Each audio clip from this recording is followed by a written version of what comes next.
जय गुरु जी। संगत जी। संगत जी, जब गुरु जी हमें अपनी ओर खींचते हैं तो हमारे अंदर एक खींच पैदा होती है उनको और अधिक से अधिक जानने की।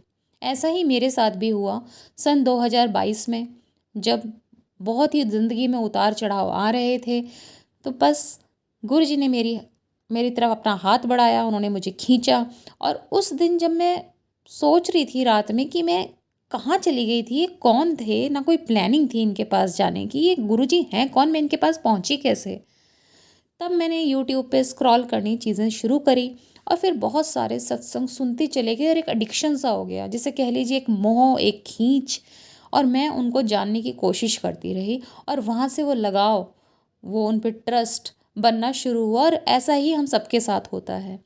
तो उसमें सबसे बढ़िया जो उनके बारे में जानने का ज़रिया था वो थी पुरानी संगत, उनके सत्संग सुनना। जब तब के सत्संग, जब वो चोले में थे तो वो बताते थे कि किस तरह से एक्चुअली, बिकॉज गुरुजी एक भगवान बन के उनके सामने नहीं बैठे थे, वो एज अ फैमिली मेम्बर, एक घर के बुजुर्ग जैसे होते हैं। तो वो काफ़ी जो संगत होती थी, सत्संग ख़त्म हो जाता था तो लेट नाइट तक उनके साथ बैठी रहती थी। तो बहुत सारे उनके साथ ना उनके कुछ भी डिस्कशंस होते थे या कुछ भी गुरुजी उनसे बोलते थे, वो बहुत ही ज़्यादा गूढ़ मीनिंग, डीप मीनिंग वाली चीज़ें होती थी। और बहुत सारे उनकी बातें जानने को मिलती थी अदर देन सत्संग। तो ऐसे ही वरुण कोचर अंकल हैं जिनका सत्संग मैंने सुना। और वो अपने सत्संग में बताते हैं कि वो भी इफ्स एंड बट्स बहुत किया करते थे और इसलिए गुरुजी उन्हें अपना कच्चा पक्का भक्त बुलाया करते थे कि कभी ये मुझ पे भरोसा करता है, कभी नहीं करता है। और वो 1995 में आई थिंक, जैसा वो बताते हैं कि ग्रेटर कैलाश में उनसे पहली बार गए जब मिलने, तो ग्रेटर कैलाश में गुरुजी उस टाइम पर बैठते थे। तो वहीं उनका मंदिर था कह लीजिए, वहीं वो मिला करते थे संगत से। तो वहाँ पर एक झूला होता था बाहर की साइड और उसके आसपास जब संगत आती थी तो अपने जोड़े उतारा करती थी। तो अंकल जी ने ऐसे ही जोड़ों की सेवा खुद से ले ली कि मैं ये जोड़े सही से करके रखा करूँगा। तो वो देखते थे कि पेज 3 सेलिब्रिटीज़ भी, बड़े बड़े लोग गुरु जी के पास आते और अपने आप ही अपनी इच्छा के अनुसार से उनके पैर दबाने लगते। गुरु जी अपना झूठा प्रसाद, जैसे पानी पिया, जल पिया तो उसका एक सिप लिया, बाकी दे दिया किसी संगत को। ऐसे ही चाय पी तो उसका एक सिप, दो सिप भर के फिर दे दिया संगत को। तो अपना जो झूठा बचा हुआ थोड़ा बहुत खाना दे दिया करते थे। और वो बहुत ही सौभाग्य की बात होती थी संगत के लिए कि गुरुजी, बिकॉज उसमें वो एक औषधि का काम करता था, बहुत सारी ब्लेसिंग्स गुरुजी की होती थी। तो ऐसे ही एक दिन वरुण अंकल कहते हैं कि भाई ये तो ना बड़े लोगों के गुरु हैं, बड़े लोगों को ही अपना ये सब प्रसाद, अपने मन में सोच रहे हैं, वो दिमाग में बस सोच ही रहे हैं वो चीज़ कि बड़े लोगों के गुरु हैं पेज 3 वालों के, और हमें कहाँ, हमारी कहाँ इतनी किस्मत। और ऐसे कह के अपने आप को समझा लिया कि भाई मुझे कभी नहीं मिलेगा ऐसा प्रसाद गुरु जी का। तो वो उस टाइम जोड़े वोड़े ठीक कर रहे थे, फिर कोई आया और वो बुलाया कि गुरु जी आपको बुला रहे हैं। तो वो गए गुरु जी के पास। गुरु जी उस टाइम चाय का गिलास उनके हाथ में था। गुरु जी ने एक घूट, दो घूट चाय पी और वरुण अंकल को पकड़ा दी कि ले पी ले। उन्होंने पी ली। उस टाइम भी उनके दिमाग में क्या आ रहा है, अरे यार आज ही तो मैंने ये बात बोली है और एकदम गुरुजी ने सुन ली, मुझे तो आज कुछ और मांगना चाहिए था मेरी वो मुराद भी पूरी हो जाती। तो ऐसा दिमाग चलता है ना हम लोगों का, तो ऐसे उनका भी चला। उसके बाद उन्होंने लंगर किया, फिर जब वो आज्ञा लेकर जा रहे थे तो तब गुरुजी उनसे कहते हैं, हाँ क्या कह रहा सी, कि मैं बड़े लोगों का गुरु हूँ।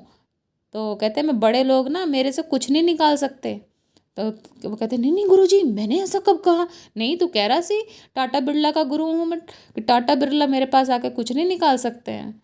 तो फिर उन उससे वो ये कहना चाह रहे थे कि सेलिब्रिटीज़ आए, कोई आए, बिना उनके कहे अगर तुम पैर दबा रहे हो, कुछ दबा रहे हो, लेकिन जब वो खुद अपनी सेवा किसी संगत को देते थे कि मेरा सर दबा दो, मेरा माथा दबा दो, तो उसके पीछे एक रीज़न होता था। और जब वो छूते थे तो उनका आशीर्वाद खुशबू के रूप में संगत के हाथ में घंटों तक रहता था। तो ये फ़र्क है। तो वो कहते हैं कि हर कोई मेरे से कुछ नहीं निकाल सकता, बड़ा आदमी भले ही संगत आकर अगर मुझे छूती है तो वो कुछ नहीं निकाल सकती। बात तो तब बनती है जब मैं संगत को छूता हूँ। तो उसके लिए क्या करना होता है, तो गुरुजी ने बोला उसके लिए 3 बातें करनी होती हैं।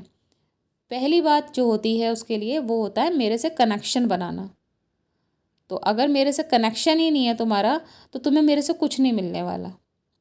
उसके बाद तुम्हें अपनी ईगो त्यागनी पड़ेगी, अपना मैं छोड़कर मेरे पास आओ।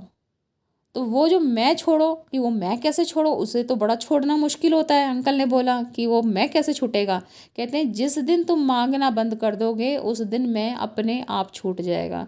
तो ये तीनों बातों का अगर हम ख्याल रखते हैं जो गुरुजी ने वरुण अंकल को बताई, तो हमें गुरुजी का अपने आप आशीर्वाद मिलना शुरू हो जाएगा। संगत जी, हम कोई नहीं होते गुरुजी को डिक्टेट करने वाले कि गुरुजी मुझे ये दे दो, मुझे ये चाहिए, मेरे पास आज किस इस चीज़ की कमी है। क्योंकि हमारी जो डिमांड्स है ना, वो आज की परिस्थितियों को लेकर हैं। गुरुजी ने बोला कि वरुण आज मैं तुझे गाड़ी दे दूँ, तू कल कहेगा मुझे रॉकेट दिला दे, प्लेन दिला दे।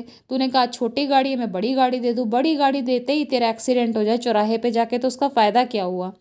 तो गुरुजी हमें वो देते हैं जो हमारी आगे आने वाली लाइफ के लिए सबसे बेस्ट होता है। बट हम क्या मांग रहे हैं कि अभी इस वक्त पे हमें पैसों की कमी है तो पैसे दे दो, तो वो सही नहीं है। इसलिए हमें अपनी जो डिमांड्स हैं वो डिक्टेट नहीं करनी चाहिए गुरुजी को, कि मुझे गुरुजी ये दे दो और मुझे वो दे दो।